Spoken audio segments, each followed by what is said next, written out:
Hola, soy Carlos Amenábar y voy a exponer mi presentación de fisiología sobre la relación entre la espermatogénesis y los ARNs pequeños, basándome en estos dos artículos científicos citados al final de esta diapositiva.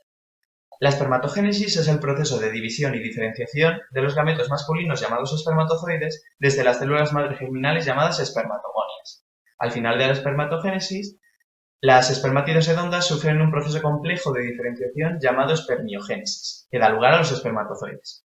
El progreso de la espermatogénesis se produce en las gónadas masculinas, los testículos, que son el tejido con el transcriptoma más complejo, porque la diferenciación de los espermatozoides requiere de una elevada regulación. Esta diferenciación requiere de una compleja expresión de genes distintos en cada una de las etapas y subfases. Un pequeño desvío en la correcta regulación desemboca en espermatozoides defectuosos, no solo a nivel de problemas génicos originados en las divisiones meióticas, sino también en la forma y movilidad de los espermatozoides, que surgen de una espermiogénesis incorrecta. Además de baja producción de espermatozoides que se origina por problemas en las espermatogonias. Todos estos defectos causan diversos tipos de infertilidad masculina, que es un problema cada vez más numeroso entre los hombres de la actualidad. Esta necesidad de tener una regulación exhaustiva implica diversos factores como son los ARNs pequeños, que se pueden clasificar en ARNs pequeños de interferencia o SIRNAs por las siglas en inglés, que son exógenos y no participan en la espermatogénesis. Los microARN o MIRNAs del inglés y los ARNs de interacción con proteínas de la familia PIWIL o PIRNAs. Estos dos últimos sí son propios de nuestro genoma y participan activamente en la regulación de la espermatogénesis. Cada fase requiere de patrones de expresión génica muy específicos que incluyen estos ARNs pequeños.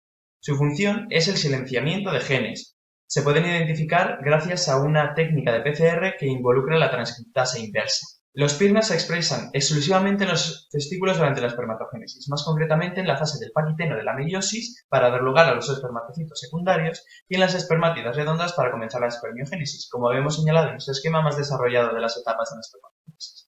Una mala regulación de estos PIRNAs o de las proteínas PIWI asociadas pueden causar la salida del ciclo celular de estas células y por tanto parar la espermatogénesis. Por ejemplo, una baja expresión de mili hace que se pare en el paquiteno y una baja expresión de miwi hace que se pare en las espermátidas redondas.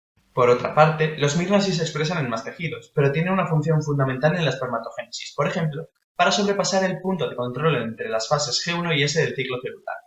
Los MIRNAs ejercen su función de silenciamiento específico de genes por reconocimiento de sus secuencias de nucleótidos. Puede ser o bien a nivel de ADN a través de la metilación de las histonas o bloqueando espacialmente la traducción.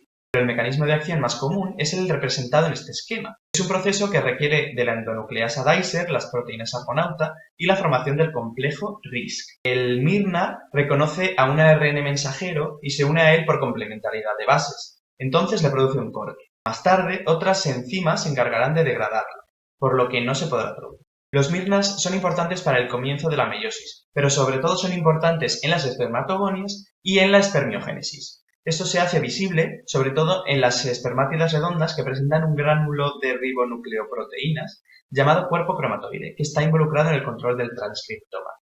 A continuación voy a mencionar solo algunos ejemplos de MIRNAs de los muchos que existen. En las espermatogonias tienen un papel fundamental los MIRNAs 21, 34C, 182, 183 y 146A. Si el MIRNA 21 se encuentra inhibido o no se transcribe, las espermatogonias sufren la apoptosis. Y lo mismo ocurre si hay una expresión desmesuradamente alta del MIRNA 34C. Esto se traduce en baja cantidad de espermatozoides y, por tanto, una pérdida de fertilidad. El MIRNA 34C se encuentra en mayor cantidad en adultos que en jóvenes y tiene un papel importante en la regulación del transcriptoma. Y esto se dio porque una expresión ectópica en células de la línea HeLa conllevaba a la expresión de un transcriptoma bastante similar al de la línea germinal. Por otra parte, la familia génica o clúster del inglés MIRNA 1792 y MIRNA 290-295 son más abundantes en las espermatogonias de los neonatos, lo que se pone de manifiesto que son importantes en la diferenciación temprana de las células madre. La deleción de este clúster MIRNA 1792 resulta en unos testículos anormalmente pequeños y en baja producción de esperma. Por otra parte, se produce un aumento en la expresión de la familia MIRNA 106b25 que sugiere que estas dos familias cooperan en la regulación de las espermatogonias indiferenciadas. Al comienzo de la meiosis aumenta sobresalientemente la expresión de la familia de MIRNA 449 que está regulado a su vez por los factores de transcripción CREM-Tau y SOX5. Sin embargo, ratones nulos para MIRNA 449 presentan una espermatogénesis normal. Se pone de manifiesto que la regulación de la espermatogénesis conlleva una red de expresión génica tremendamente grande, muy compleja de estudiar. La condensación de la cromatina para las divisiones celulares depende de la correcta expresión de proteínas de transición, como TP2, y la sustitución de las histonas por protaminas al final de la espermiogénesis. A su vez, estas dos están reguladas por mirnas como 469 y 122A. Además, se han descrito tumores testiculares que están relacionados con la expresión de microARNs, como el mirna 323, 372 y 373. La importancia de estos ARNs pequeños es que, como tienen unos patrones de expresión tan específicos, se pueden emplear como biomarcadores para el diagnóstico y tratamiento de enfermedades relacionadas como la infertilidad masculina. Las líneas de investigación más novedosas sugieren una terapia génica a base de los mencionados sirnas. Consistiría en administrar estos sirnas específicos para silenciar el gen que origina el problema. Esto supone la síntesis de sirnas específicos contra el gen de interés, bien por síntesis de novo o a partir de mirnas conocidos como molde. Esta terapia supone graves problemas secundarios porque no son totalmente específicos, porque como son secuencias muy cortas pueden reconocer a más de un gen y el silenciamiento de genes no deseados puede acarrear graves problemas. Actualmente se ha obtenido un éxito de hasta el 70% con inyecciones peritoneales contra el receptor de andrógenos, pero son en ratones. Y aquí concluye mi presentación, espero que le haya gustado y gracias por su atención.